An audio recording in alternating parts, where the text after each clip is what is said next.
ये आकाशवाणी गोरखपुर है। अब आप प्रमोद कुमार सिंह से क्षेत्रीय समाचार सुनिए।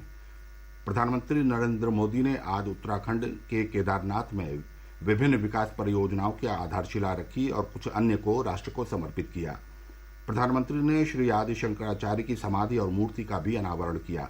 इस अवसर पर जनसभा को संबोधित करते हुए श्री मोदी ने कहा कि भारत की सफलता अब पुराने मापदंडों पर आधारित नहीं है।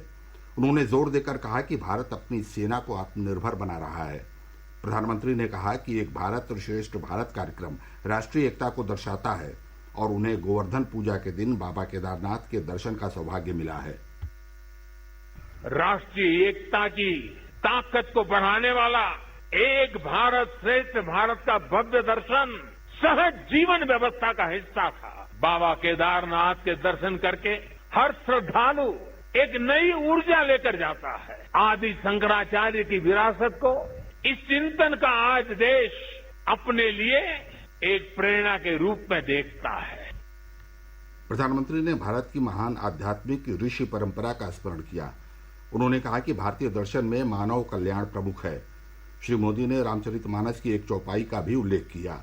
उन्होंने कहा कि बाबा केदारनाथ की शरण में उन्हें ऐसी ही अनुभूति हो रही है। रामचरितमानस में कहा गया है कि अभिगत अकथ अपार नेति नेति नित निगम का, अर्थात कुछ अनुभव इतने अलौकिक, इतने अनंत होते हैं कि उन्हें शब्दों से व्यक्त नहीं किया जा सकता। बाबा केदारनाथ की शरण में आकर जब भी आता, यहाँ के कण कण से जुड़ जाता। यहाँ की हवाएं, ये हिमालय की चोटियां, ये बाबा केदार का सानिध्य न जाने कैसी अनुभूति की तरफ खींच के ले चला जाता है, जिसके लिए मेरे पास शब्द है ही नहीं। वर्ष 2013 में आई केदारनाथ बाढ़ को याद करते हुए प्रधानमंत्री ने कहा कि इस बाढ़ से हुई क्षति अकल्पनीय थी। उन्होंने सभी कार्यकर्ताओं, पुजारियों, अधिकारियों और उत्तराखंड के मुख्यमंत्री को केदारनाथ धाम में विकास कार्यों को तेजी से आगे बढ़ाने के लिए धन्यवाद दिया। केदारनाथ में प्रधानमंत्री नरेंद्र मोदी द्वारा किए गए आदि शंकराचार्य मंदिर के उद्घाटन समारोह का प्रदेश में भी वर्चुअली आयोजन किया गया। इसके लिए कम से कम 5 शिव मंदिरों को चुना गया था। इनमें समारोह के सीधे प्रसारण की व्यवस्था की गई।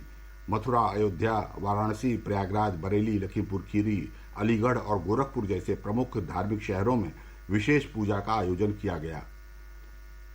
गोवर्धन पर्व आज प्रदेश के विभिन्न हिस्सों में श्रद्धापूर्वक मनाया जा रहा है।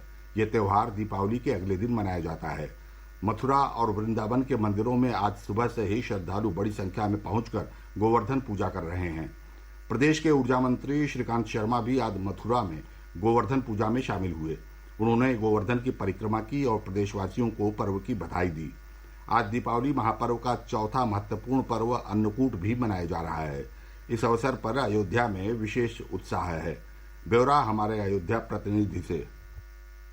14 वर्ष वनवास के दौरान विषम परिस्थितियों में रहे भगवान राम को आज 56 प्रकार के व्यंजनों का भोग लगाकर उन्हें तृप्त करने के लिए सुबह से ही सभी मंदिरों में 56 प्रकार के व्यंजन बनाए गए। प्रथम आरती के बाद भगवान को व्यंजनों का भोग लगाकर प्रसाद भक्तों में वितरित किया जा रहा है। अन्नकूट महोत्सव की धार्मिक क्रियाओं के बारे में बता रहे हैं झुनकी घाट के महंत श्री प्रभंजनानंद जी महाराज। भगवान को प्रातः काल 3:30 बजे अभिषेक किया जाता है। वो 3.5 घंटे का अभिषेक होता है, मज्जन होता है। उसके पश्चात उनकी वैदिक परंपरा से पूजन अर्चन होती है। उसके पश्चात भगवान को सजाया जाता है। उसके बाद उनके समक्ष हम 56 भोग का भोग लगा करके उनसे निवेदन करते हैं कि ये 56 भोग नहीं है, बल्कि इन 56 व्यंजनों में हमारे भाव छुपे हुए हैं। ठाकुर जी, हमारे भाव को आप ग्रहण करें। अन्नकूट महोत्सव में प्रसाद पाने के लिए देश विदेश के क्षेत्रों से आए श्रद्धालु पंक्तिबद्ध देखे जा रहे हैं। राजेंद्र सोनी, आकाशवाणी समाचार।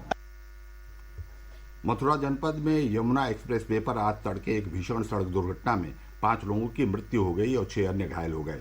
दुर्घटना जिले के थाना नौझील क्षेत्र में उस समय हुई जब एक तेज रफ्तार बस अनियंत्रित होकर डिवाइडर को तोड़ते हुए सड़क की दूसरी तरफ से आ रही कार से टकरा गई। हादसे में बस चालक और कार में सवार 4 लोगों की मौके पर मृत्यु हो गई। मथुरा के पुलिस अधीक्षक शेष चंद्र ने बताया कि खाली बस आगरा से नोएडा जा रही थी और दुर्घटना बस चालक को झपकी लगने के कारण हुई। कार सवार गाजियाबाद से आ रहे थे। इसके साथ ही ये समाचार पूरा हुआ। नमस्कार।